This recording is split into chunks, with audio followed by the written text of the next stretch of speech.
अध्यक्ष श्री जगदळे सर, या विद्यालयाचे मुख्याध्यापक कोकाटे सर, सर्व माझे सहकारी बंधू भगिनी आणि विद्यार्थी मित्रांनो, सर्वप्रथम तुम्हाला नवीन वर्षाच्या हार्दिक शुभेच्छा. आता तुम्हाला एवढं सगळ्यांना पाहिल्यावर खूप छान वाटलं आणि सगळ्यात महत्त्वाचं म्हणजे मला पहिल्यांदा सगळे ते 5वी ते 7वीचे चेहरे आठवत आहेत अजून पण. तुम्हाला गंमत सांगते, राहुलचा फोन आला मला. फक्त सरांनी सांगितलं होतं की राहुल जाधवचा फोन येणार आहे आणि तो म्हटला की मॅडम तुम्ही 5 तारखेला यायचे. मी म्हटलं तुझं लग्न आहे का? म्हणजे माझ्या अजून डोक्यातच नाही की मुलं एवढी मोठी झालीत. इतका कालावधीमध्ये गेलाय हे मी विसरूनच गेले. जवळजवळ 98 ते 2008 10 वर्ष मी या शाळेत होते. खूप सुंदर. हे सगळे फक्त ST सर आणि शहाणे सर याच्यामध्ये नाहीत, PN जाधव सर नाही आहेत.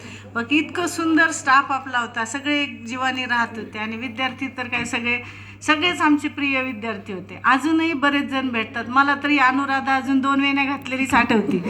तिच्या मुलींना मी तेच म्हणत असते, त्या भेटल्या की म्हणतात तुझी टीचर आहे बघ मम्मी, तुझी टीचर आहे बघ. अर्चनाचा माझा मध्ये आधी कॉन्टॅक्ट होत असतं. बाकीचं नाही. आत्ता पाहिल्यावर मी म्हटलं हा दीपंकर आहे का? आत्ताच विचारलं, दीपंकर सोन्या बापू जाधव नाव.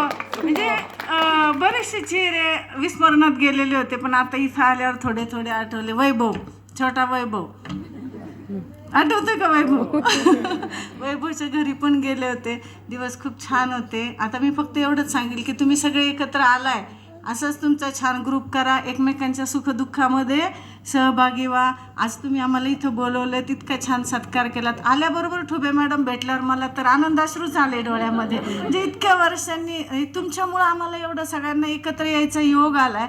म्हणजे मी 2008ला गेल्यानंतर पुन्हा गाठ पडली कुठं लग्नात त्याच्यात, पण असं एकत्र आम्ही अजून आलोच नव्हतो.